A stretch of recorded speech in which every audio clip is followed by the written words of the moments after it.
Good afternoon and welcome to the first study session of 2022. Today we're going to be talking about workers' compensation insurance and the fund balance. And before we turn it over to Natalie Fisher, Mr. Scragg, do you have anything to get us started with? Sure, just a little bit. We had a very similar conversation as it relates to the health insurance fund. I think that was informative and productive in terms of getting guidance and formalizing a policy for our management of the health insurance fund. Out of that conversation, that was done with the help of Bob Charlesworth and Natalie Fisher, and out of that conversation we identified work comp fund is very similar in terms of the nature of the fund and the need for a policy, and so we've been staffing that through since. And I'll turn it over to Natalie, who will kind of walk you through the mechanics of how we approach workers' compensation, and then with both Natalie and Bob, they can talk about the specifics of recommended format for a policy. Awesome. Thank you. Okay, thank you.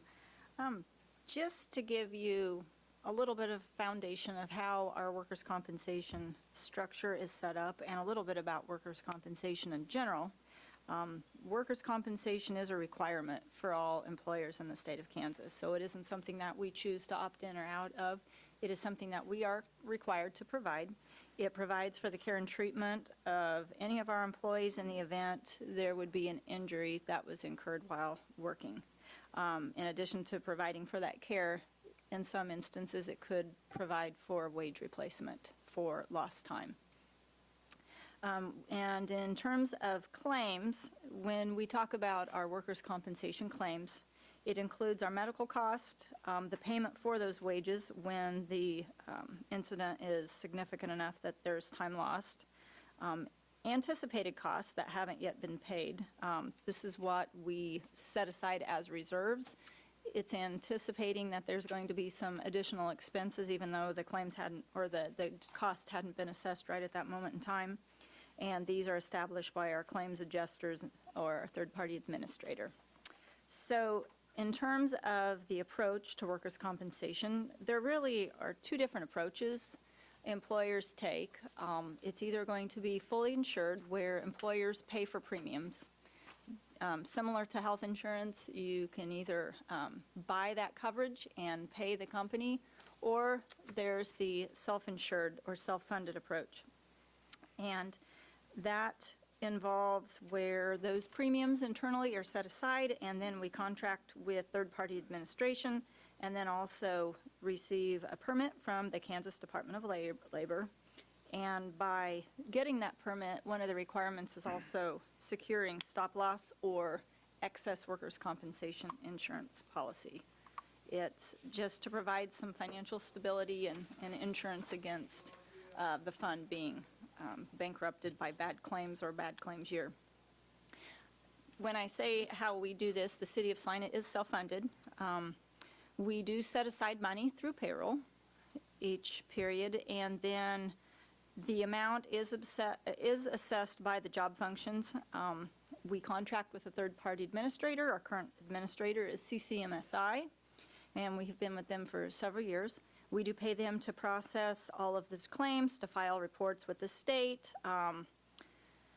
get involved with the payment for temporary disability for our employees and any of those other expenses that come along.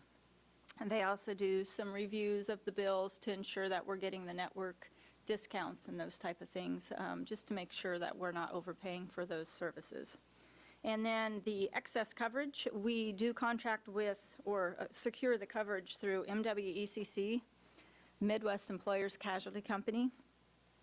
This is based on payroll projections, so at the time that we purchase that policy, we anticipate what our payroll dollars by different classifications are going to be, and then at the end of that premium year, that it's May 1st to May 1st basically, we have a true up, or you know, we might be paying a little bit more in, or we might be getting a refund, but it's our best guess at the time of the renewal.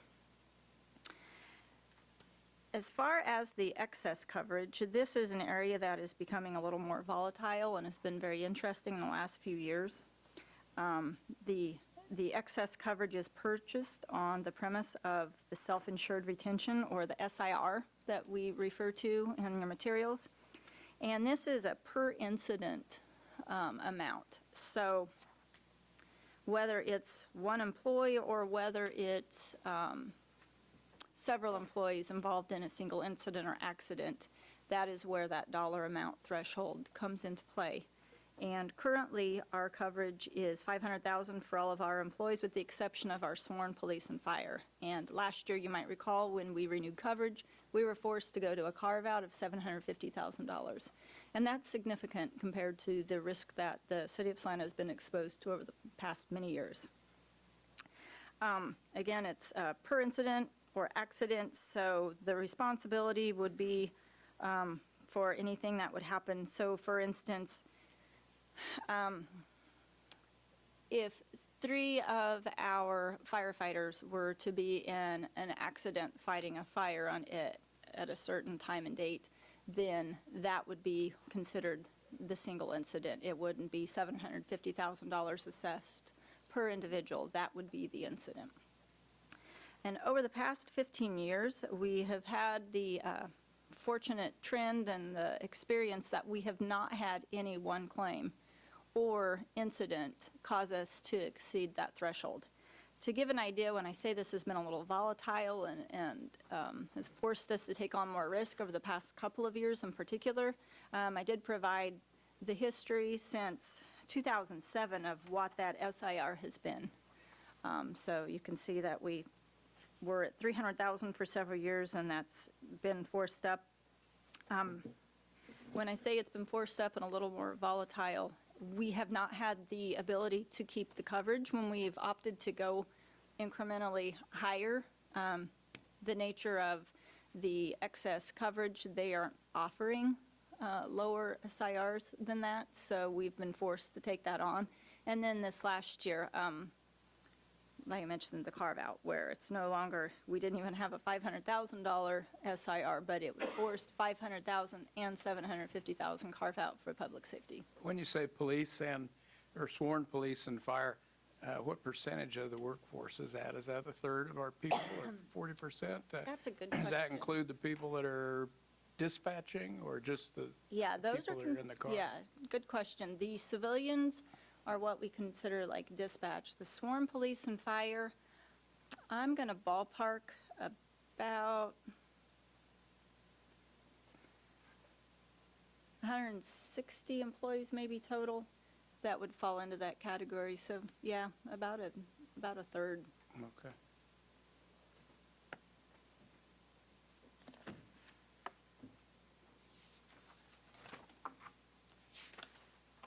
So, when I mention that it's a little more volatile, Bob and I have had some conversations about the market and how many options or lack thereof that we have had. And the other trend that I've noticed in the past 10 years plus is fewer companies are willing to even offer coverage for organizations such as the City of Salina.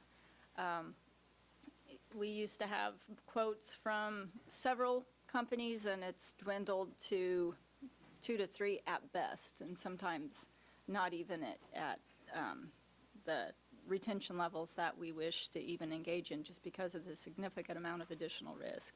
Bob, I didn't know if you wanted to add anything there or talk a little bit about the market. Well, the marketplace for the insurance community is poor.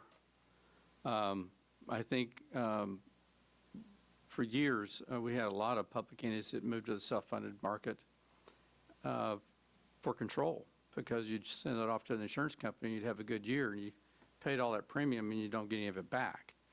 And so the city, I think, I'm not even sure we were here at that time, might have been about that time, moved to the self-insured market. And there were probably 5 or 6 stop-loss carriers that were pretty prevalent. Your current one has still been the most prevalent since that time. Midwest Employers, Safety National is a large one. AIG has been in there periodically. Those are probably the top 3 that we see. We've had several smaller public entities in the state of Kansas specifically have gone from self-insurance to an associational trust, a pool, if you will. because their manual premiums are $250,000, and they were seeing these same self-insured retention increases. They're going to go, why would we subject ourselves to $750,000? We can go out and buy it for $250,000. And so some of those went to an associational trust, who, by the way, have the same self-funded SIR. So they just kind of lumped it together with a larger group of smaller entities, if you will. And that's been a good one. Others have just gone back to the field insurance marketplace, especially if they're smaller. So the city has experienced been great. If you look at the experience that Natalie's put together, it's been solid for years. So, to move to a trust, it's like, well, we're still having to pay those premiums. We might get a dividend down the road at some point. We're subject to assessments if other members do poorly. So what's the benefit, overall benefit, or full insuring it? And that's going to cost probably close to $550,000 to $600,000 a year. And we might or we might not get any money back, because they might not have a dividend provision on that one either. So self-insurance, while scary, it's controlled. It's a statutory benefit. You may worry that $750,000 is a lot, and it is for fire and police. All of our other public entities in the state of Kansas and Missouri have that very same SIR level. You're not alone. They're not picking on you. But you have to remember, the accident, when something happens, that's never paid right up front. It's usually a medical issue that may be lingering for many years. Of course, lost time is paid out over many years as well as any settlement for that fact. If there's a death, the death benefit is statutory. It's actually less than that. So, but there could be dependents involved, so that does get paid out over time. So it's not like the city would be subject to paying a $750,000 check tomorrow. That is not how it works. But at least collectively, for fire and police, that is the self-insured retention as we see today. That's the world that we live in. I do have one city that's at $1.5 million for their self-insured retention. But it's also due to their claims experience, which has not been favorable over the years. So it's harder to negotiate even a good self-insured retention. The cities has done very well. If you look at the claims experience, which I'll touch on in a minute, very consistent. Yes, there are up and downs, but if you look at it over a span of time, the city's done very well in your loss control and your claims management with your third-party administrator. So things are working well in your favor. And that's kind of why we've come up with this workers' comp fund. You've had money there, but the question keeps coming, well, how much is enough? What should it be at? Where should we cap it? And so that's kind of where I came into play this year on this one. It's good to have policy for that. And you're not alone. We've had other cities do the same thing the last 2 years. These funds are growing to a point, so where should we stop it? And so great conversations to have. So I guess I hear you saying the market is going to continue to erode for this. It could. For the It could. independents. And so as long as you've got a good history, you're still beating the game. Still beating the game. But would it be prudent then to increase your backup for a lot, if you have that bad year and then you have to start? That's one of the conversations we're going to have in just a minute, sir. Yes. And I have a couple formulas. Actually, we're proposing 2 simple formulas because after I've done all of my calculations, then I'll walk through that real quickly with you to where I came up with my numbers. So it's just not, here's a number out of the sky. But I think what we have outlined for the city to consider is fairly simple and straightforward. But it doesn't mean that I don't still look at these numbers every year and update it every year. Because if it goes haywire, gets weird, or the stop-loss markets gets even worse and worse, we may have to take a separate plan, a separate approach. So. A little bit about our current fund and the structure. So we established this in 1998. And just a reminder, when I talked about earlier how it's funded by employers, this differs from health insurance because it is solely funded by the city of Salina. This isn't a fund where we assess any kind of dollars out of payroll or withholding or anything along those lines to our employees. It is purely a function of the city and the city budget setting aside those funds. I gave a little bit of history as well to show where our claims have come in on any given year, as well as how many claims that we have trended. In looking at this, some of the discussions that Mike and I had were about, why such a spike in 2012 and what happened that was significant in 2019. And just to give you a little bit of insight, it wasn't any one particular claim in that year. We did have a significant, the only gunshot in a head that we've had since probably ever with the city of Salina. We did have that occurred. But that wasn't the individual most expensive claim, surprisingly. We had a couple of shoulders, we had a couple of knees that had to be replaced or drastically mended. We had significant wrist injury. An individual broke both wrists and it ended up disability type proceedings. And then someone smashed and partially severed fingers. So we had that rough trend kind of come to a halt in 2012, and that's when all of those happened. And then again in 2019, just kind of an uptick. We had a neck injury, a head injury, a couple of shoulders, and a hip, and then just collectively those added up. But again, since the history of us self-funding, we haven't had any of our claims or incidents meet that SIR. Do you think that the automation of our trash service will have any impact on the number of those claims? I do think we will see frequency. We've gotten very lucky there. That is a very dangerous line of work. Where we would see most of our claims there would be overuse injuries, because the nature of those guys putting in a lot of miles behind the trash trucks many days in a row, that's where the highest frequency came from with sanitation. I'm hoping it will also be looked upon favorably when we go to do some renewals for our excess, because the amount of risk that we're assuming should drastically decrease in that particular function. So I don't know specifically what the impacts will be, but I definitely think there will be some savings. Natalie, you might explain just the job-specific ratings that go into these rates.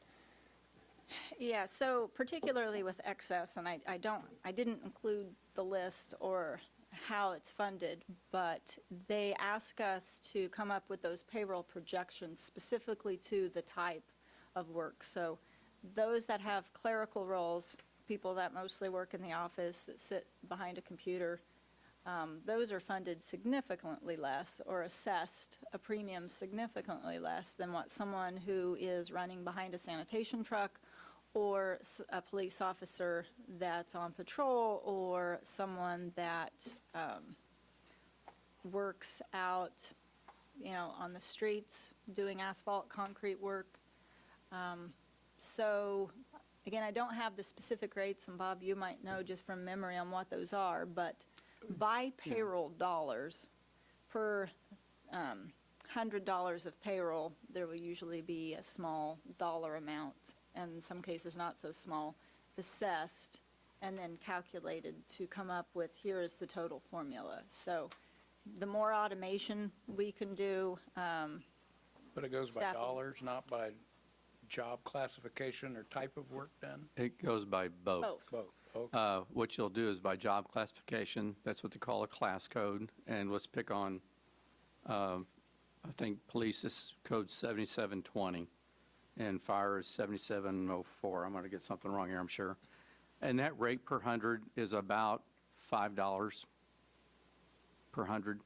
And if you were out to go out and buy premium for that, for clerical, it could be between 16 cents and 30 cents per 100. So quite a bit different. Okay. And then essentially you estimate that payroll for the year times that rate per 100, and it gives you what they call a manual premium. But from that, I mean, this is a lot to take in at one fell time, but from that, this city's manual premium, I do have that just as an FYI, would run about $655,000 a year. based on your payroll, the rate. Now, the rate is specific to Kansas, and it's not developed by an insurance company. It's actually developed by the National Council on Compensation Insurance in Florida. They take losses from all over the country, and they do their mathematical magic. They come up with promulgated rates for all these different types of classes. And so they'll come up with the loss cost, what they expect you to pay in losses, plus what an insurer may take to add to that for their overhead, commissions, et cetera. So it comes up with a standard rate, and that standard rate is $655,000. The city's experience then comes into play. So if your average, your multiplier would be 1, your average. If you're better than average, if you saw that slide, you're actually better than average, your number would be like 0.8. So you guys get 20% discount off of that number. So I said your premium would be about $500,000. That's why it'd be about $650, less, another $150. So about $500,000, would be about the premium you would go out to buy it. So that's how it comes into play. But I will say this, we did have a city, it's been about, I'm going to date myself, probably over 10 years ago now, maybe 10 years, in Kansas that went to the trash truck, automated trash trucks. The back claims and shoulder claims went down dramatically. I mean, dramatically. And morale actually went up too. So, just a little anecdote.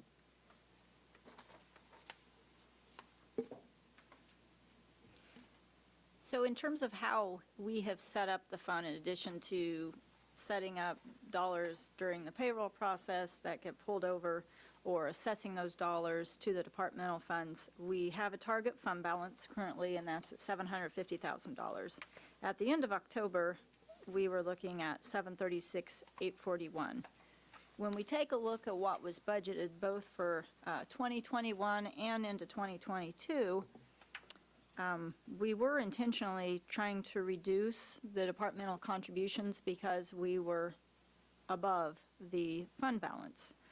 But at the time that we did put those into play, we didn't necessarily know that we would be looking at a little more volatile work comp excess world, and then some other things were making us rethink.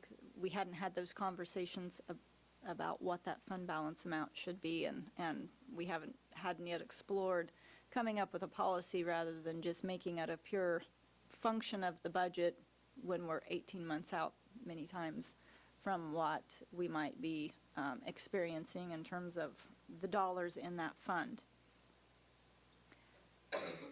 So one thing I will add too, in terms of when we have claims and we calculate and get the reports and look at by year, and I showed the claims amount, I will also say that we do subrogate anytime that there's workers' compensation claims caused at someone else's, or by someone else's actions.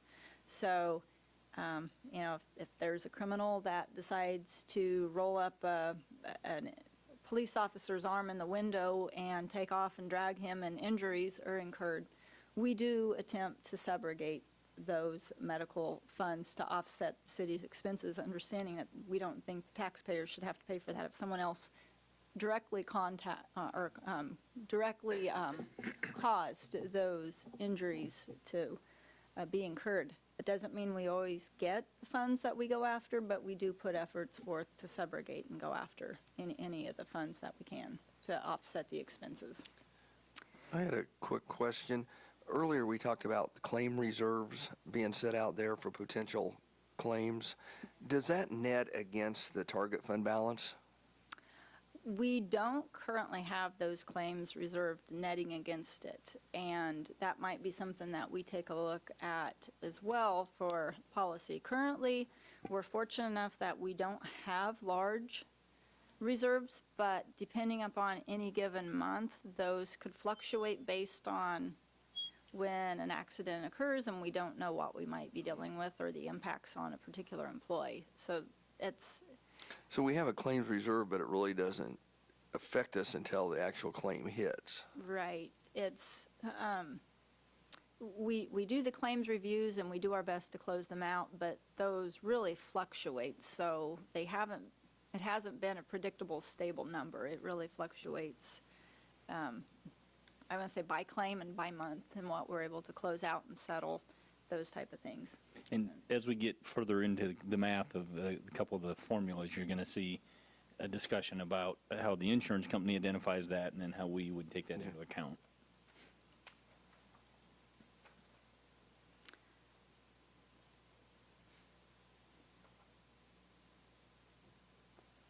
As we mentioned earlier, when we started reviewing this through the health insurance fund, and then we identified we needed to come back and really take a look at this for our work comp practices as well. We, again, enlisted Bob and Charlesworth Consulting to assist us in this. And at this point, I can turn the discussion over for Bob, and he can kind of talk you through his approach and how he came up with some of those numbers. Okay, education time. Real quickly, I've got it on this slide right here. Some things I bring up that I need to explain a little bit because it's routine for me, but not for you. There's a few things that are going to come into play, and when I look at loss forecasting, when I look at reserving practices, what they call IBNR, which is incurred but not reported. What that is that it's actually a statistical number I get from third-party claims administrators, but what it is that workers' compensation is an occurrence policy. So if it happens today and you don't know about it for a year or two, there are some statute of limitations that apply to such, but it also incurred but not developed yet. So a claim happens, but we might not know about it yet. So there is an accounting for that under an actuarial table, incurred but not reported. It's a smaller number, but it is a number. Obviously, it's impacted by how many claims you have. So the more claims you have, the higher IBNR number you have. And it goes down percentage-wise every year it gets older, because obviously the older claims don't have that much predictability going forward to impact you. The claim amount, what we have in our claim amount numbers, I have it broken down in three areas. There's what they call medical paid. That's actual medical costs that come into play. By the way, medical cost is unlimited under statutory benefits. Whatever it takes to get you fixed, that's what they're going to pay. Indemnity paid, that is actually lost time you get paid. And again, it's a statutory provision. And there's also called indemnity reserves, which are reserves out there, which includes medical reserves as well. You can talk about both of those in reserves. But when we look at claim amount, it includes paid amounts plus reserve amounts. And then we have IBNR, incurred but not reported, in addition to that. But those two numbers, claim amounts, paid and reserved, that forms the benchmark of what we look at for regarding our reserving practices, and then a multiplier for the IBNR. And we look at it every year.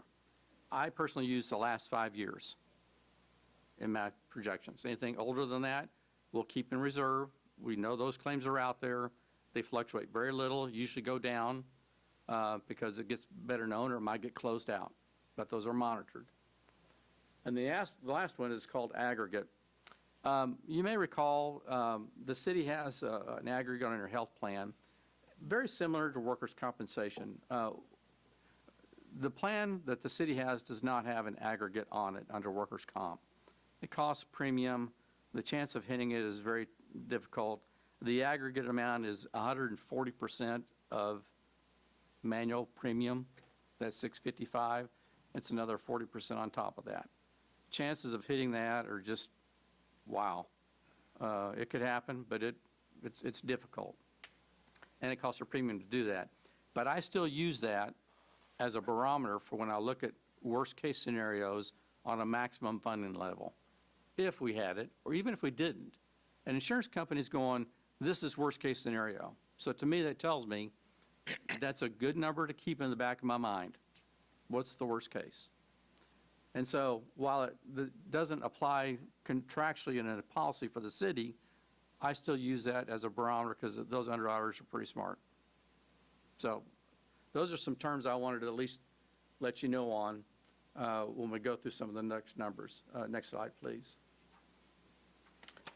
This is kind of what I would call an optimum number. And here's how it works. Your current reserves, that's medical reserves and lost time indemnity reserves for the last 5 years, and there's a medical reserve that's older than that, I did include it, is $308,000. Commissioner, you talked about reserve amount, 300 grand should be paid at some point, what we estimate. Now, it's not we get this from our claims administrator, CCMSI. They have claims adjusters, they have these claims, they understand, and they set those amounts for us to make it a realistic number to project our liability. IBNR estimate, this is again that percentage number I came up with, just as an FYI. If you really want to get bored and look at some of these old numbers. As an example, the current year uses the total of claims times 43.7%. That is an actuarial estimate of IBNR. The second year it goes down to 18%. The third year, 12.2, 9.7, et cetera. So I use a 5-year number to come up with the IBNR. And if you want to put fudge factor by there, knock yourself out. That's what my dad used to call it. It's a fudge factor. So I like to account for it, and why? Because if you have an actuarial person come in and look at that, they will provide you an IBNR number. If you look at your liabilities for a city, they will look at that. Yes, sir. I'm sorry, as far as the not reported, what's the statutory limit on how long you can report something? I have to pull it back out, but a lot of it is the employee must report it within a certain amount of time, but then it could develop for, if you know about it and they file a claim, but then they have other times to actually end up making the final claim, which I believe is up to 2 years, which is why the IBNR numbers goes down quite a bit. If it's helpful, it's pretty easy to gravitate to the thought of an injury on the job, an immediate, obvious injury, but this could be developing a condition or an ailment over time. You don't realize when it first occurred, but it develops over time. I've seen people with, I'll just use carpal tunnel, probably as a universal example. And I'm not thinking of why they got it, and we're talking, and then you realize, oh, this could have been related to the job that I had. But sometimes it's a job they had 13 years ago. I say, yeah. So when did But- it happen? That's Right, yeah. You're right, but I didn't know what the actual Yeah. cutoff was. But there are, but again, it could develop over time and laws change. It says, oh, based on this, did you have exposure to asbestos when that came about? I actually went back in time. So created a new risk is what it did. And so they do have IBNR estimates in there.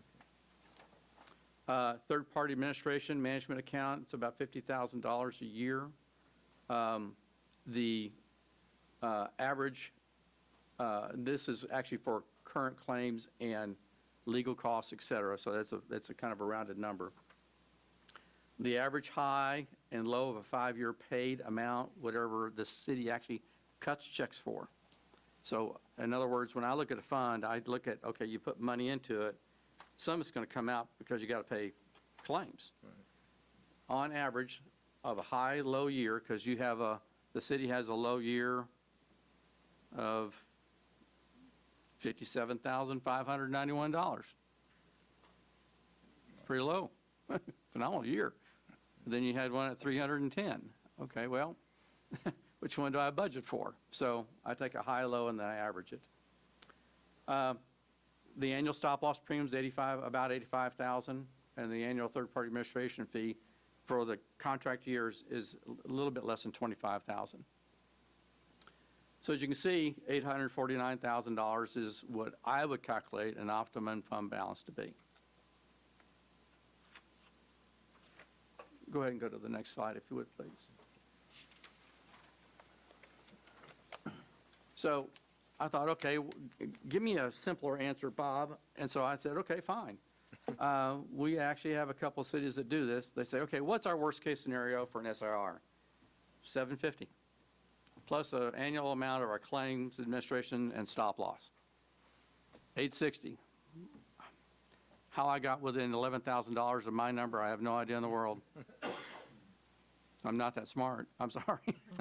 But it's interesting how we've gone through this with other municipalities, and it's very similar issues that we see. If they're run well and they're managed well, like you all are managing your claims, this is about what we look for, because to have a bunch of money set aside and not being able to be used is why. I mean, that's why we're here today. But we also have to look at the worst-case scenario. So when I look at optimum balances, I wanted to show you my digging down deep into the claims, IBNR, everything else, about 850, and if we look at it simply, about 860. So, well, let's look on the other side of it, if you would, please. So when I look at maximum funding, you know, I just said, you know, average you pay is 180 plus your TPA fee and stop loss. You think, well, Charlesworth, that's all we need to budget for. Well, that would be true probably for budgeting purposes every year. But what about the worst case scenario? What if we do have a bad year, or what do we need to fund it to be able to say, we're very comfortable at this level, let's not fund it any longer. Let's just do our annual contributions to budgeting purposes. And so we take our payroll, the city's payroll, about 26.6. I do have that broken down. I don't have it with me right now by class code. Come up with a manual premium of $655,000 we talked about. An estimated aggregated retention factor is 140%, so that's $917,000. I took a single year high of 234, and actually it was 309, but I took 234 of actual payments. IBNR estimates, again, that 201. Stop loss with a little bit of wiggle room, and the reason it's 125% as well as TPA fees are up to 25% is if we have to worry about worst case, our stop loss premium is going to go high. And our TPA fees are going to be higher because it's based on per claim, which means we're having more claims. So that's why I've added that number. So if you look at that, the maximum reserve fund balance based on a calculation I've come up with is $1.49 million. Oh, by the way, that's 2 times your worst case SIR.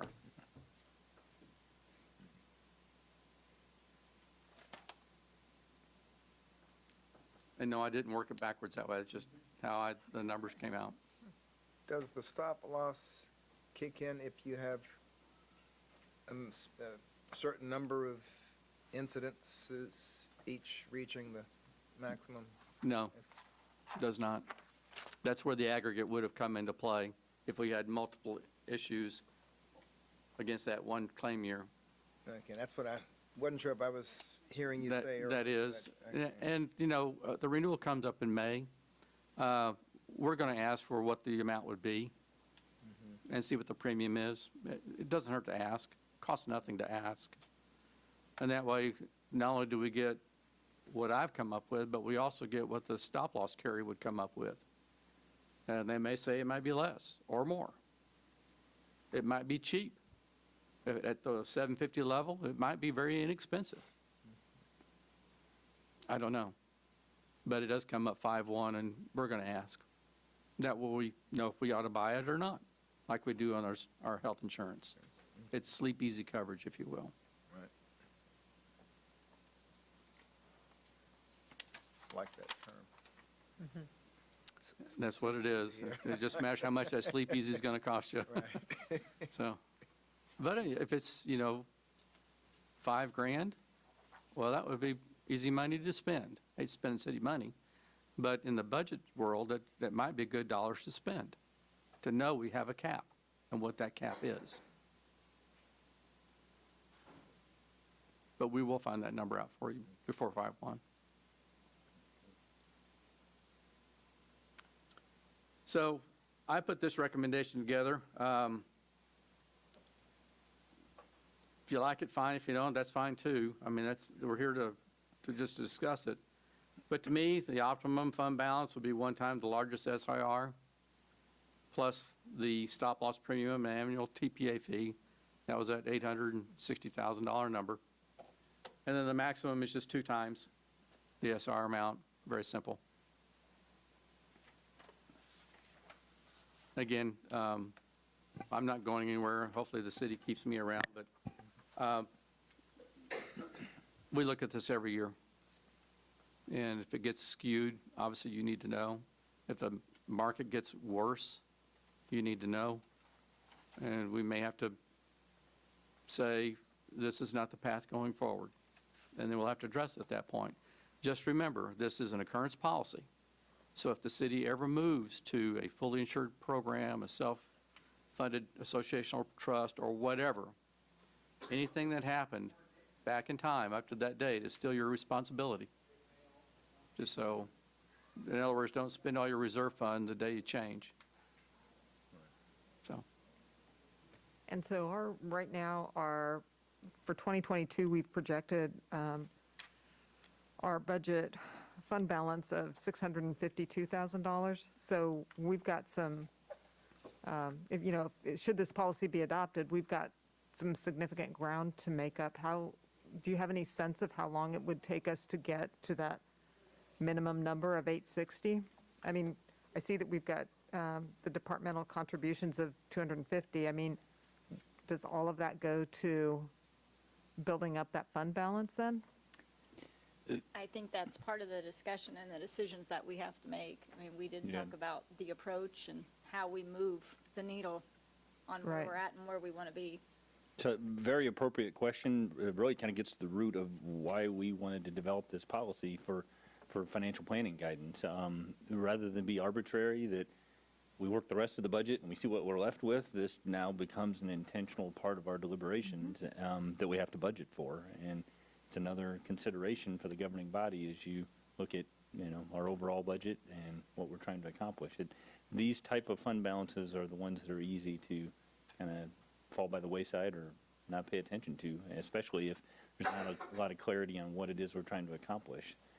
If we set a policy, that helps staff in budget preparation, and then we can come back to you and give you some options that answer the question that you raised in terms of where are we, where do we want to be, and what time frame can we make that progress.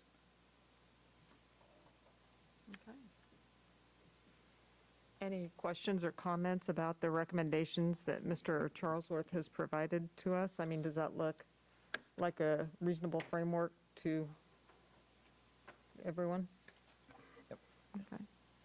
All right. Is that all the direction that you need at this time, or is there anything further that we should be considering? I mean, I would obviously trust finance, HR, city manager's office to tell us how we get to Right.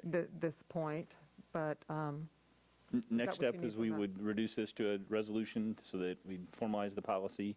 We can factor it into budget discussions. And with it being a range like that, the low end and the high end, I think our focus is to at least have the minimum, but then somewhere out in the future, we can have conversations about incrementally budgeting to set aside and either be in the midpoint of that range or be at the top end of that range.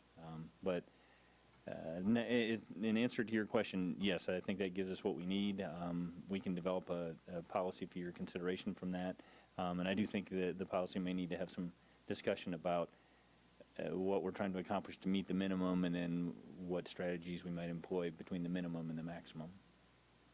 So with the policy being renewed in May, whatever decision we made would not affect the budget until the next 2023? budget. You're right. So we would be, unless we just moved $200,000 from somewhere, we would be below that number until we figured out a way to. Correct. The renewal in May, if we get a surprise, that could be a budget impact that we need to address immediately. But getting to that reserve goal is something that we could factor into the 2023 budget. And then, as you mentioned, if we have funds and we want to, we've set aside some other balances to create fund balances here recently coming out of strategic planning direction. So that's an option as well. But I think our focus is going to be the renewal, get the policy set, and preparation of the 2023 budget. Any other questions or comments from the commission? We'll just see how much of this we remember come August. Real quick question. I show on 1031 you had a fund balance of 736. Then it shows 2022 budget fund balance at 652. Is that just due to payouts? If you go to, It was just a matter of pulling, make sure I'm answering the question. it said target balance is 750. It showed 1031 balance is 736.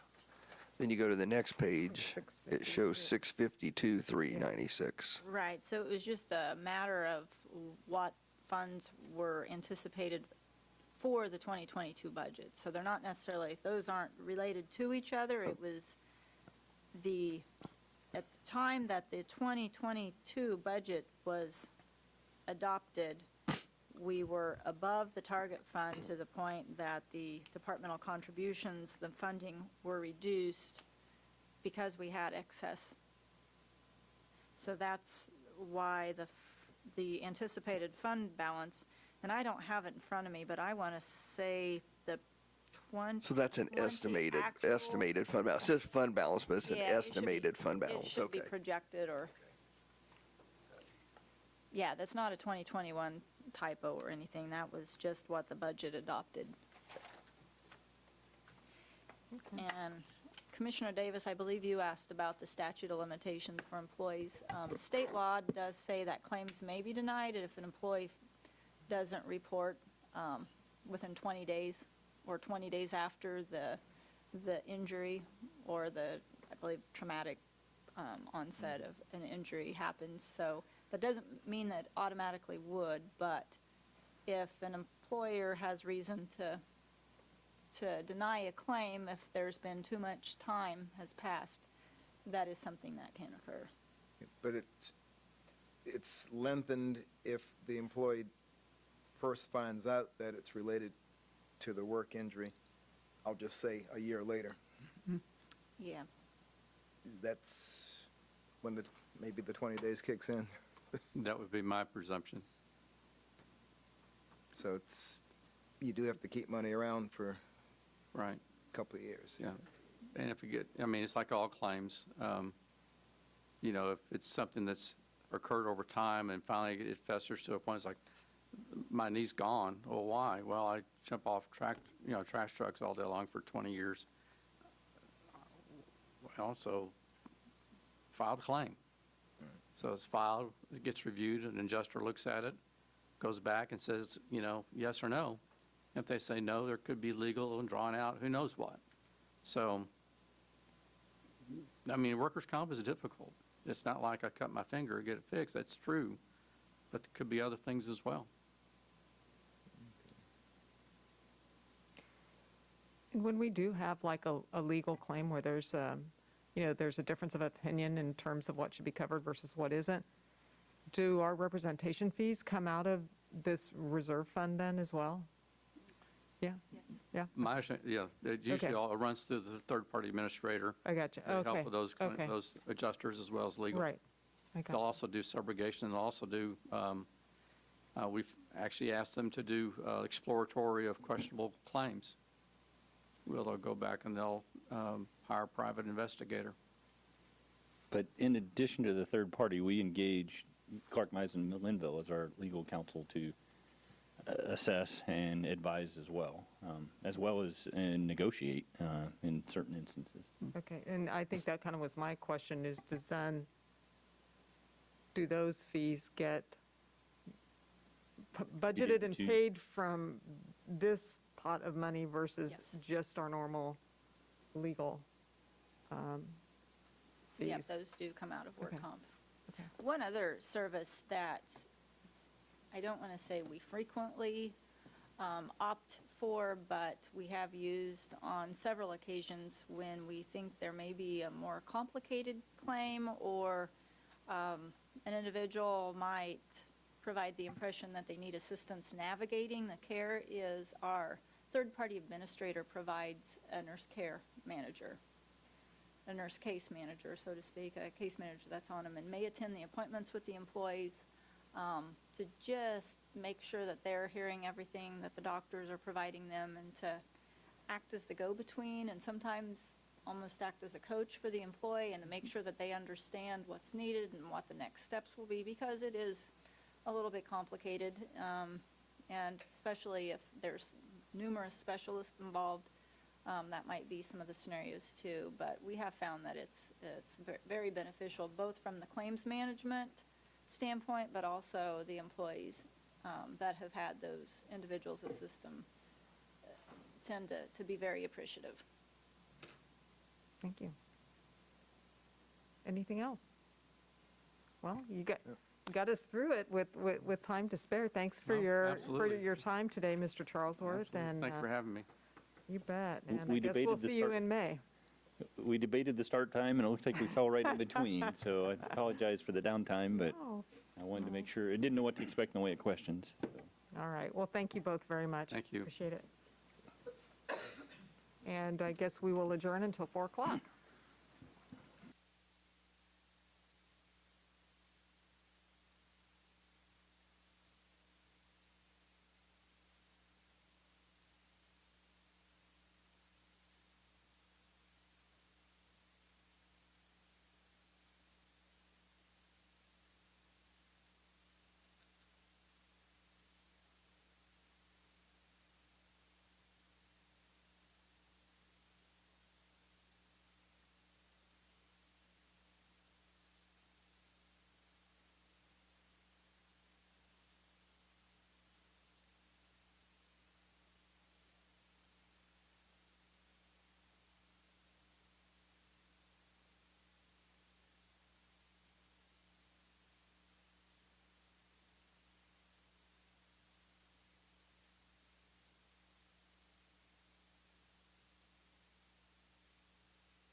Are we good to go? Good afternoon and welcome to the January 3rd, 2022 Salina City Commission meeting. Before we get underway, I'd like to confirm that the Kansas Open Meeting Act required notice has been provided. Yes. Thank you very much. With that, we'll proceed with roll call. Mayor Hodges, Here. Commissioner Davis, Here. Commissioner Hoppick, Here? Commissioner Peck, Here. Commissioner Ryan. Here. If you're able, please rise and join us for the Pledge of Allegiance and a moment of silence. I pledge allegiance to the flag of the United States of America and to the republic for which it stands, one nation, under God, indivisible, with liberty and justice for all.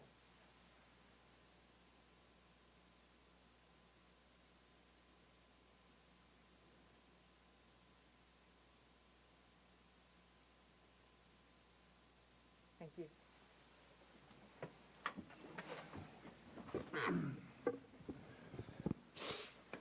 We don't have any awards and proclamations today, and that will take us up to Citizens Forum. I don't know at what point, did we want to have an update on streets before we get to Sure, we Citizens can Forum? Is start that there.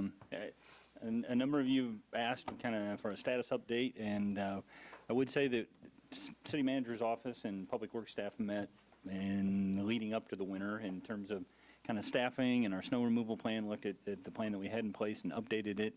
So we had that in place going into it. This is our first snow event this year, and it kind of tested us in terms of some of the thresholds in that plan. But Jim Teutsch has agreed to give you an update based on what took place over the weekend and the debrief conversation that we had this morning. Thank you, Mr. Madam Mayor, Commissioners, Jim Teutsch, Director of Public Works. So we had an event, obviously, this weekend. I know that there were, I noticed a few public comments, and I think it's probably good to explain exactly what happened and what we did. So beginning on Thursday afternoon, on December 30th, we loaded all 12 of the dump trucks with our salt spreaders and loaded them with salt. The crews went home and spent the majority of the day, New Year's Eve, at home during the holiday. Precipitation started that night, Friday night, probably around midnight. I think it started becoming noticeable, and the crews were called in right about midnight. Crews began salting probably about 1 o'clock in the morning, New Year's Eve. We ran 2 shifts, a day shift and a night shift. There were 14 employees on days and 12 employees on nights. The night crew on New Year's Eve salted all residential streets once with 300 pounds of salt with magnesium chloride per lane mile, and collectors and arterial streets twice with the same amount. So 300 and 600 on those streets respectively. The day crew started New Year's Day about 8 a.m. They salted residentials once more. So we had pre-treatment and then treatment, or retreatment, I guess I should say. And they also did the arterials and collectors again. So 600 and 900 per lane mile. Accumulations that I could find were officially less than 2 inches. East side of Salina, about 1 inch. South side of Salina, about 1.8 inches. Obviously, there's accumulations, and then traffic can also push snow up, which did occur. We remained in contact, as we always do, with the police department before, during, and after the storm, so we could speak to dispatch if there were any areas of concern. And I guess I would surmise it by saying, here's what the snow plan said as of this morning. It said, under snow plowing, it says, typically after snow accumulation has reached a depth of several inches and has become mealy, crews are directed to begin plowing operations. Given the results of the storm and our operations, I would, fault the plan, but I wouldn't fault the operators because they followed the plan. But I do want to at least express some draft language that I think going forward could help alleviate some of the things that we noticed from the public. So if you would allow me, this draft language goes something like, ongoing assessment of snow accumulation or windrowing between lanes at intersections and bridges and on arterial and collector streets is critical to determining when deployment of snowplows is initiated. The general rule is when snow accumulates or begin windrowing between lanes between 1 and 1.5 inches on arterials or collector streets, and temperatures are expected to remain below freezing for the next 12-hour period, the following streets would be plowed. So we would add this language, and that would include Ohio Street, 9th Street, Belmont, Crawford, and Magnolia. Those were the streets that, when we met with the city manager's office, we felt could probably best benefit from this addition to the plan. Dalton actually brought up another street that we'll have to consider, and that is, maybe out by Centennial, to make sure we open up something out that direction. And then I also wanted to include snow accumulations of greater than 1.5 inches will result in crews plowing all arterial and collector streets.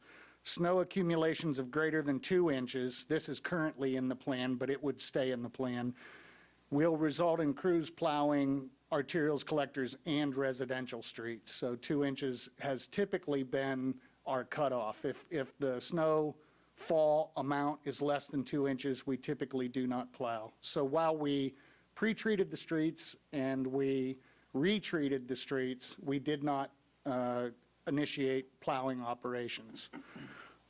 So I guess, and then there is something else that I think we could certainly do better on in the following, on the next storms that happen, if they do. As part of the initial forecast assessment, prior to initial mobilization of crews for pre-treatment or plowing operations, the operations manager will contact city manager, directors of public works, police, fire, parks, and the media coordinator via email, phone call, or text message to relay the status of the storm and city crew responses. Updates will be provided as operational thresholds are met and signal a change in operations. So from initial mobilization to pre-treatment, from pre-treatment to treatment, and from treatment to plowing, or changing from plowing operations to collecting the windrows downtown, and then finally to terminate the city's response.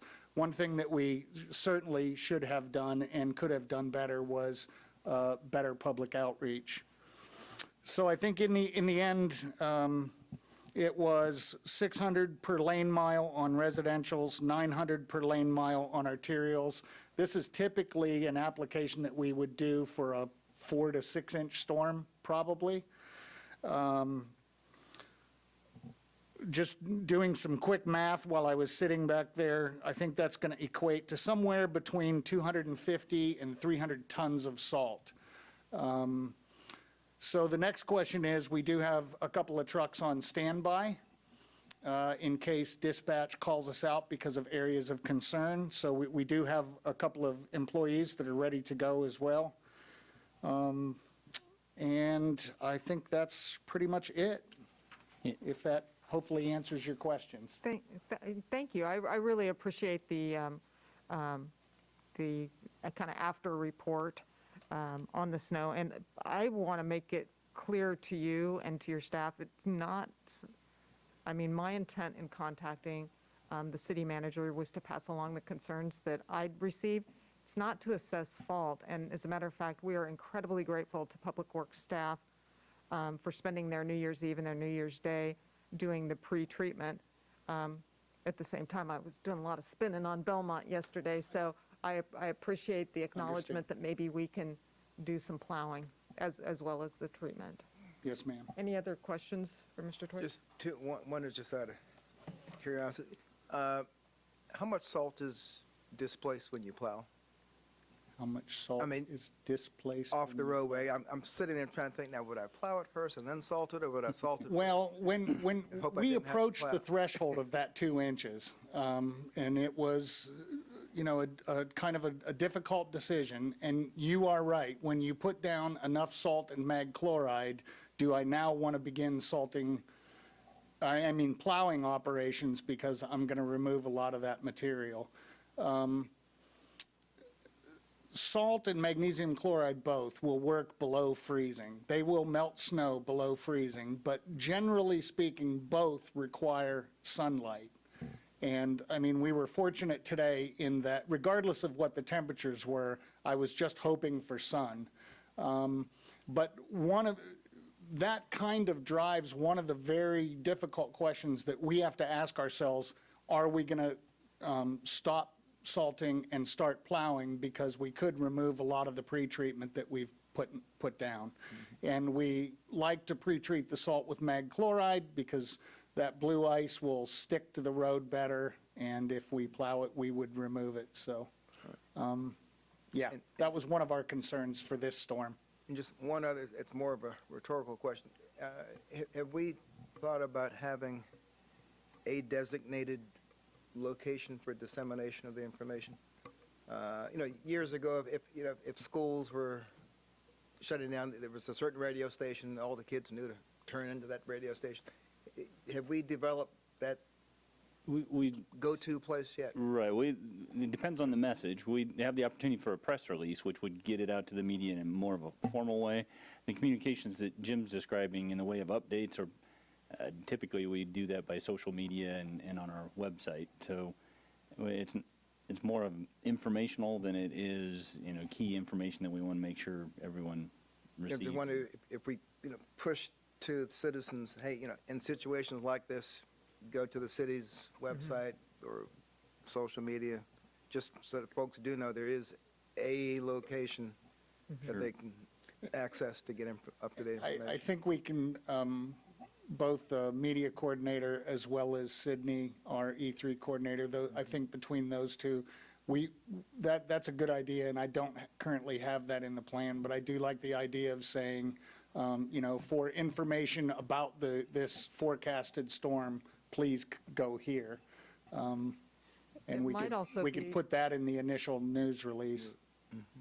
And sorry, I didn't mean to interrupt, but it would also be helpful too if citizens know what to expect, just in terms of if we have X amount of snow, Y is going to happen. Because, I mean, my expectations may be completely unrealistic given, our resources and what have you. But if you can set it up so that people know that, the minute a quarter of an inch is on the ground, that we're not getting out the snow plows, I think that it would just maybe be helpful to simplify the snow plan so that people know what to expect. Agreed. I didn't mention it, but I will, since that seems to be a good segue. Public Works currently is missing 13 employees. We were fortunate that we got several volunteers from sanitation guys who had already been working on the holiday to come out and assist us on New Year's Day. We got another one from engineering. So we appreciate the extra support that we did get. And as one point of clarification, it's not just any volunteer, CDL licensed employee. CDL license to operate. I say who that can because it operate limits truck. the opportunities. trucks. So- It I'll drive my narrows own that snowplow, field. Thank you. Thank you very much. I Thank you. appreciate the report. Thank you. If I may, I appreciate Jim and his staff's willingness to plan ahead of time and willingness to debrief and tweak. Mayor, you mentioned we're trying to balance staffing and what we're asking of them in terms of kind of continuous plowing, and we have talked quite a bit about being sure that we have a plan in place where we can at least divide our resources and keep a continual effort going if we are in a sustained storm event. And I do think this particular instance kind of took us to it tested our threshold. When we had the conversation about 2 inches, it was warm out, and we all were kind of speculating about how might that actually perform. Now that's been put to the test. The other thing that I would tell you is, traffic safety is the primary concern, and we weren't receiving reports of stranded vehicles and accidents and traffic safety issues. It was more a matter of, convenience and drivability and that type of thing. So we'll continue to monitor and adapt. Those 13 positions due to illness, or they're vacant? No, they're vacant. And Oh, we wow. continue to have vacancies in key positions. We've talked about the pay plan, and I don't want to create false hope that the pay plan is magically going to fill those positions, but those are ongoing staffing challenges for us. And we've talked about utilities as well, police, and we're, for the longest time, fire wasn't an issue, but we have more vacancies in fire than we have historically, or at least turnover. So, Yeah, I think I know one thing that the pay plan is going to tell us about our public works and utilities staffs. But at any rate, thank you to all the staff members that pulled together to make that happen. Citizens Forum. Citizens Forum is an opportunity for any member of the public who wishes to speak on any issue that doesn't appear on today's agenda. I'd ask that you identify yourself by first and last name, tell us where you're from, and limit your remarks to 3 minutes.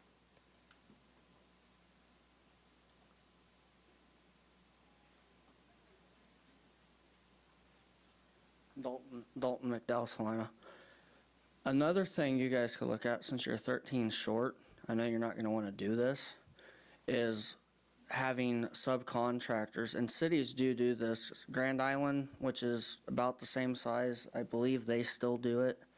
Lincoln, Nebraska does it, and some other cities do it, where if it gets above a certain amount, they bring in contractors that they've put on,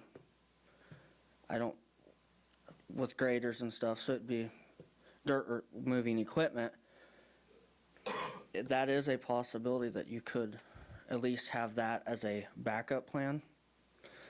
Because Saline County, they're not gonna, if the worst thing is, the bigger counties, there's not much. Saline County does 3 different towns. Their snow removal is what I was told today. You guys are on your own, and KDOT's not gonna be able to help. If you're that short, why don't you do you have a backup plan of bringing in certain vetted contractors locally that know what the hell they're doing, so they're not destroying the roads? Or you put somebody in a machine that doesn't know what they're doing, they're most likely going to go through a window if they hit a manhole cover. Thank you very much, Mr. McDowell. Anyone else who would like to speak today? And not seeing anyone here, and I don't see anyone online, we will go ahead and move on to the consent agenda. Item 6.1, approve the minutes of December 20, 2021. Is everyone all right with the minutes? Yes, move to approve the minutes. Second. We have a motion and a second to approve the minutes of December 20th, 2021. All in favor, say aye. Aye. Any opposed? And that motion passes 5-0. Which moves us to administration, item 7.1. Item 7.1, approve resolution number 21-8009, adopting the 2022-2026 capital improvement program. Ms. Pack. Good afternoon, Madam Mayor and Commissioners. Debbie Pack, Director of Finance. The item before you today is the approval of the 2022 through 2026 capital improvement program, along with the 2022 sub-CIP as part of the capital improvement program.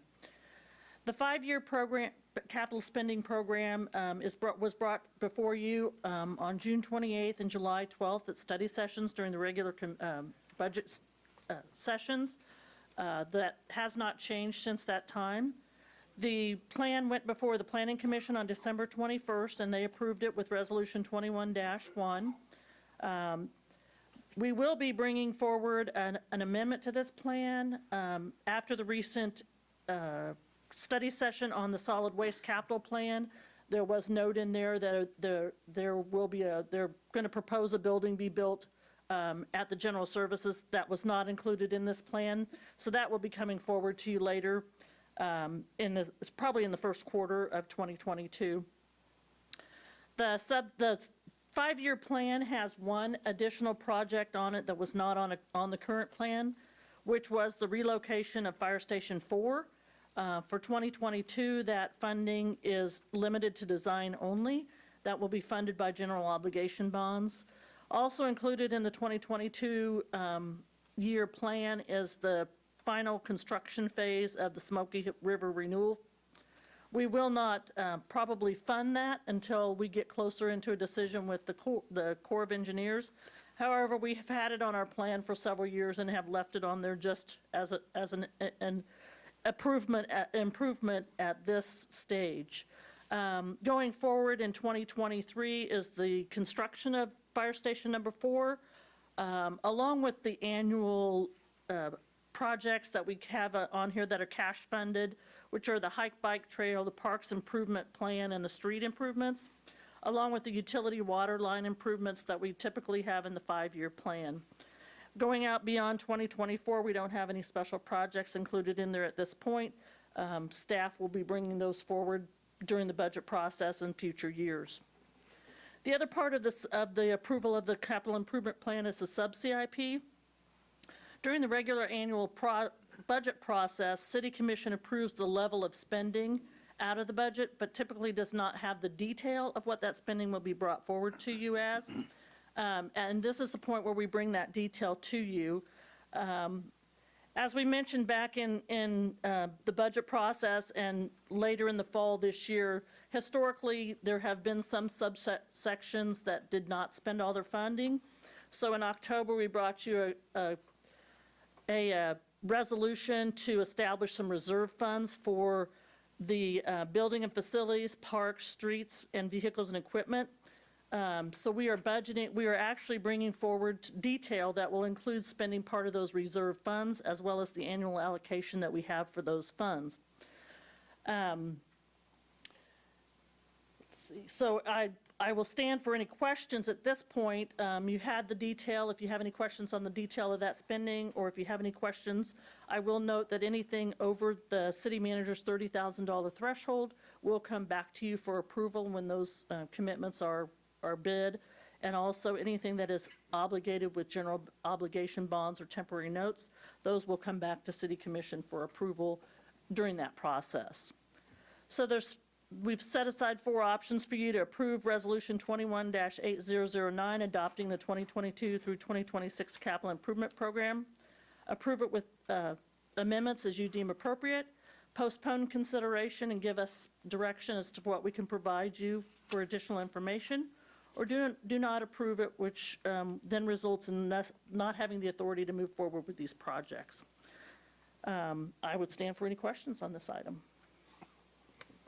Questions for Ms. Pat? I just had a couple. One, on the Parks Capital Improvement Plan, what's the outstanding balance on that right now?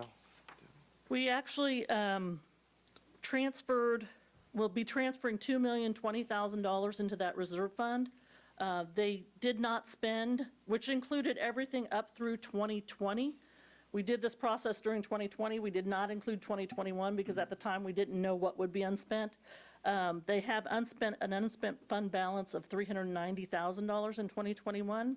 So as we go through the process of budgeting for a transfer for next year, we'll probably pick that number up. As you recall, what we're doing now, instead of spending the money out of the sales tax fund and then transferring it, we're transferring that allocation immediately and leaving it in that reserve fund. So 2021 will be that last final catch-up. So that'll leave them about $2,400,000 in that reserve fund.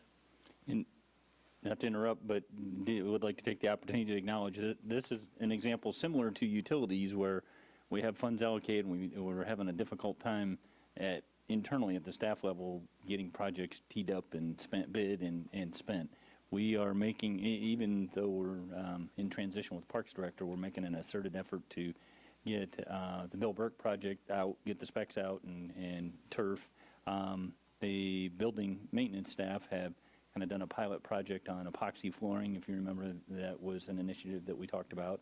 So hope to have more on kind of the success of that. And we talked about staffing there. And then we have made a detailed pass through the park master plan and tried to identify kind of broad overarching themes across the park system, whether that's parking, ADA access, playground surfacing, paved surfaces for sidewalks and trails, water fountains, updating signage. All of those are a pretty sizable project in and of themselves, but looking to try to get those spec bid and put out in 2022. Also, the water line improvements, we continually to budget 2 million, but I know at one time, I look at Martha, Ms. Tasker, I know we were having troubles getting that all engineered and spent, so I was kind of curious as to where we were at on that and what kind of balance we have left in a I'll fund let also. Martha speak to this, but I think we've mentioned before that we do have, the specs are out and ready to go for last year's project, and we do have the specs for 2022's project ready to go. So we're anticipating bidding 2 projects in early 2022 that will spend 2021 and 2022's allocation, but I'll So let her we'll get the speak to 2 million. the Okay, I was just ongoing- curious where we're at, thank you. Yeah. What Ms. Pack mentioned is correct. We've got the first project done, and the second project, we're still doing a little rework on the plans up in the hillside area due to some of the situations we had over the last few months of main breaks and issues with water quality. So we're making some adjustments to include some of those projects right now before the second project is what I'd call complete. But the specifications for one project is the same for the second project. So we're down to some planned modifications. And typically, we were hoping for $4 million a year, but what we really found is about $2 million a year is what we can do. And I'm optimistic when we get through the pay plan study that we'll be able to get some more staff, as Mr. Teutsch mentioned. I'm 12 out of 57, and about over half of those are out of the upper level or management area that would help you with completing projects. I think we're 5 out of wastewater collection, water distribution. So big hopes for the pay plan and being able to bring on some additional employees, which I think we'll be able to maintain the 2 million. Basically, that's what we've done in the past. That's why we cut it back, so we'd be able to kind of stay ahead of the game, and I think we're there. The only concern I have left is we're going to bid the project, and then we'll have to see what do prices do to us. What are material and equipment and availability? And it may be, I might wish for them to be done in a year, but the contractor may be several months getting the materials he needs to do the project with what we're seeing in some things right now. And so until we actually bid it and find out what they promise us, may bring it to you and say, not sure, asking for your opinion and decision how to move forward based on all of those factors. Any of these projects include that area up there by used to be the Baptist Church off of Cloud Street to the west, out there, the Dover Drive area? I know there was some Bel Air? Bel Air, thank you. Almost every one that has some water quality issue, we know by street name, number, and person. Yes, that one's in And the that one's first in this- project. Okay, 'cause I knew The that. first project. It was an issue, okay. Martha, correct me if I'm wrong, but in addition to the supply issues and COVID issues and what have you, we also kind of see just a capacity issue on the part of the contractors that even though we can design and put that much work out, it may be more than they can tackle in a season. Just of the projects I know for the city of Salina, between our water main projects and some other projects we'd like to do and where we'll be headed with the groundwater contamination, there's a lot of contractor demand that we just have in our department over the next 1 to 2 years. So it's going to be a challenge for material, and I know the contractors, same issue, laborers to do the work. We compete for their staff and often trade back and forth. And then they decide where they want to work at. So it's challenging. Thank you. Did that get all your questions and more, probably? That's, always take more, thank you. Thank you. I will say, too, that if those funds are not spent, because those are utility funds, those stay in the fund balance of that that particular fund, and so that we could budget those for the following year or any year going forward. But we do try to keep track of where we are in those projects so that we don't inadvertently forget that we've got something that needs to happen that is in that fund balance. Other questions for Ms. Pack? I guess I just had one. The items that come back to us, are they over the 20,000 threshold or the 30,000 threshold? 30, because 30, as you okay, recall, we okay. changed the city Right, manager's right, authority to right. 30,000. Okay, great, thank you. I What's- just saw the, What's put in the sub-CIP is 20,000 and I see. and above, so it's a little confusing, but the authority is 30,000. thank you very much. Yes. Appreciate it. Are there any questions or comments from members of the public? No. Not, I'll bring it back to the commission for further discussion or action. Mayor Hodges, I move we approve resolution number 21-8009, adopting the 2022 through 2026 capital improvement program. Second.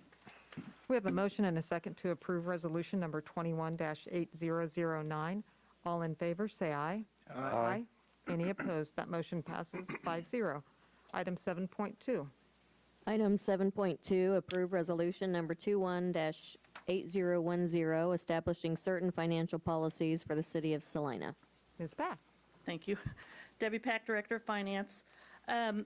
This resolution is to update our financial policies, which were adopted in January of 2000.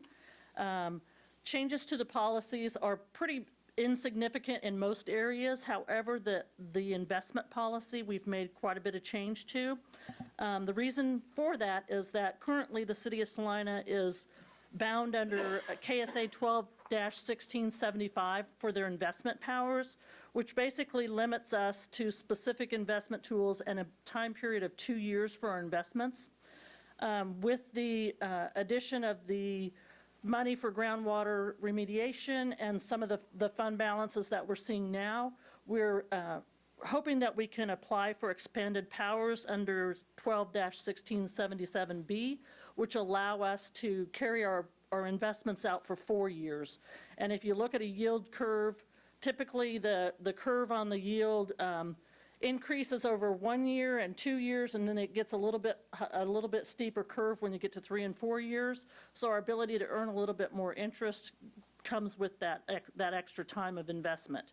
There were some language in our policy that did not meet the qualifications for expanded powers.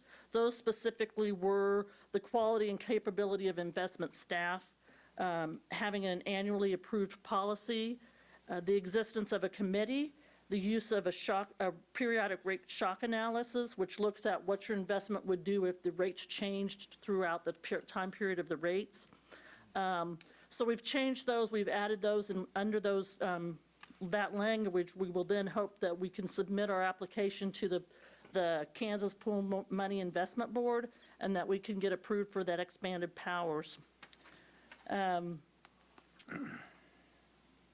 Again, the four typical action items are to approve the resolution of adopting the financial policies, approve it with amendments you deem appropriate, postpone it and give us direction and information you would need, or vote to deny, and which would result in us having our policies the same, and we would not qualify for expanded investment powers.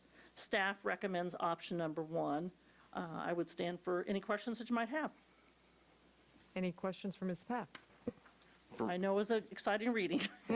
From reading this, I believe this is just allowing us to become part of the pooled money investment, or to even expand our maturities. In other words, these are not any investments that would have a fluctuating principal balance or be required to be marked to market at any time, No. correct? Okay, That's correct. that's why I read it. I just wanted to make sure that was on record. So, The statute is very clear that they do not want to put the city's money in jeopardy.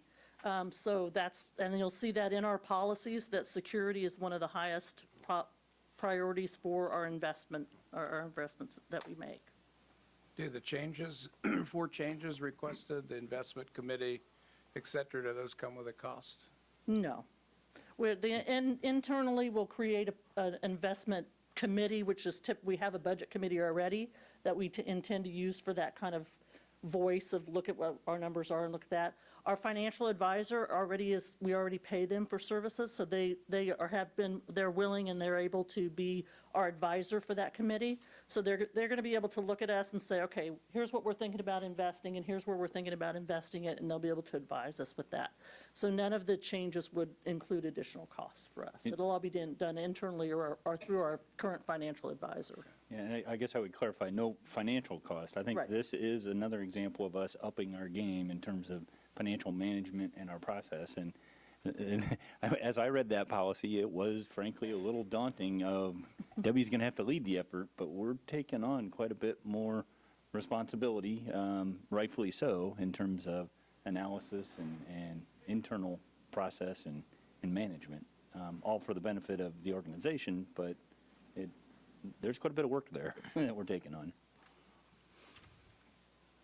Any other questions? Thank you very much, Ms. Pack, and thank you for all your work on developing these policies. Any questions or comments from members of the public? I don't see anyone here, and I don't see anyone online, so we'll bring it back to the commission for action. Mayor, I move we approve Resolution 218010 establishing certain financial policies for the city of Salina. Second. We have a motion and a second to approve resolution number 21-8010. I do believe we need that in there. It's repealing resolution number 00-5555 also. Okay. Thank you. Are you willing to adjust your Oh, sure. motion to reflect Yeah, that I'd in the stick second? with that. Okay. Approve resolution number 21-8010, adopting certain financial policies for the city of Salina and repealing resolution number 005555. All in favor, say aye. Aye. Any opposed? That motion passes 5-0. We do not have any development business. Under other business, we do have a request for an executive session, but before we get to that, is there anything that any commissioner would like to bring up under other business? All right. I would anticipate that all in will need, I'm going to be an optimist, 20 minutes, and so that would bring us back out here at what, 4?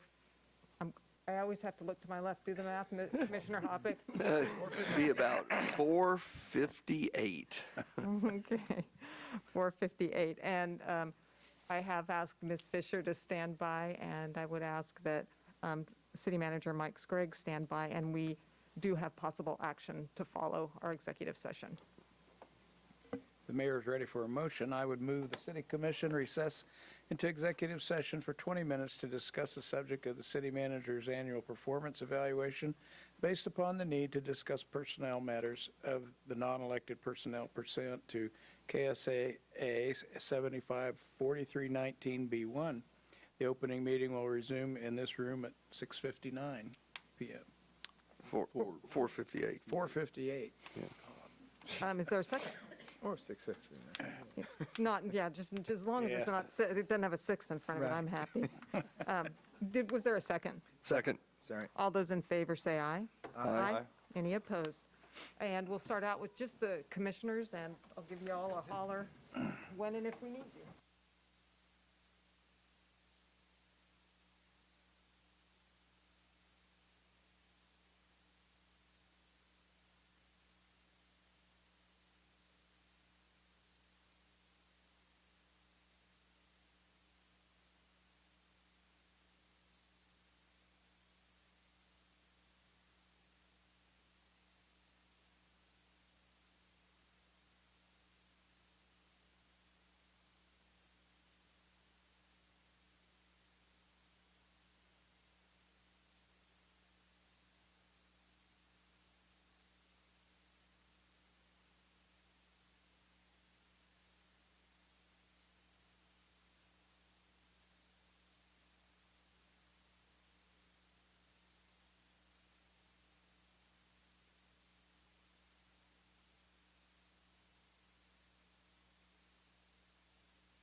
Back in session, and are we good to go online? Okay, we are.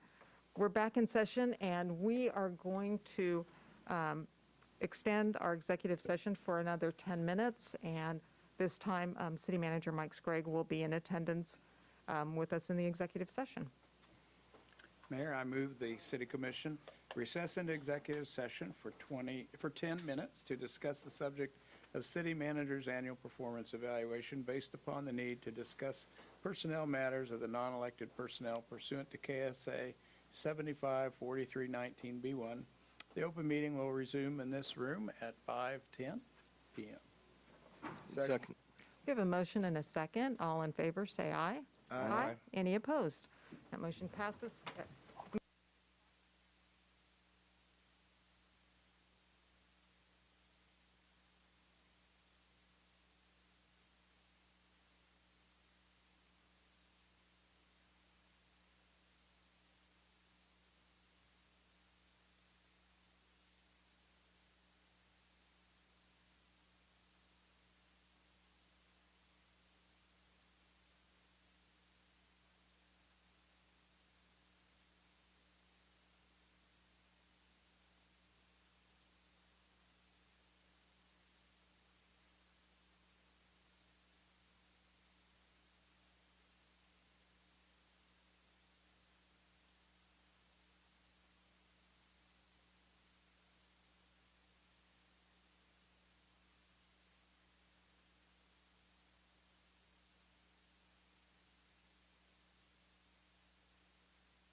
All right, welcome back. We're back in public session and have some action to take.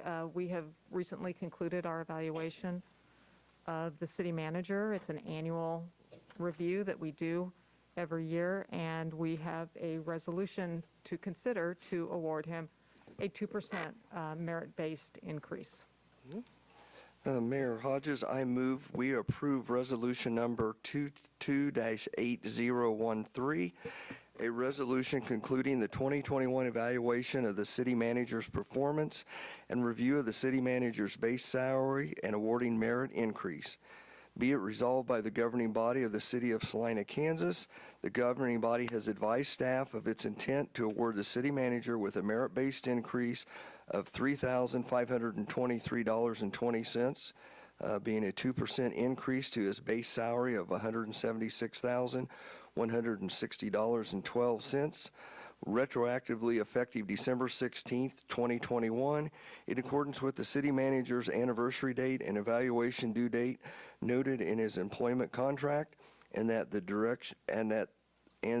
Director of Human Resources will take such actions as are necessary to implement the change. Second. We have a motion and a second to approve. What was the resolution number?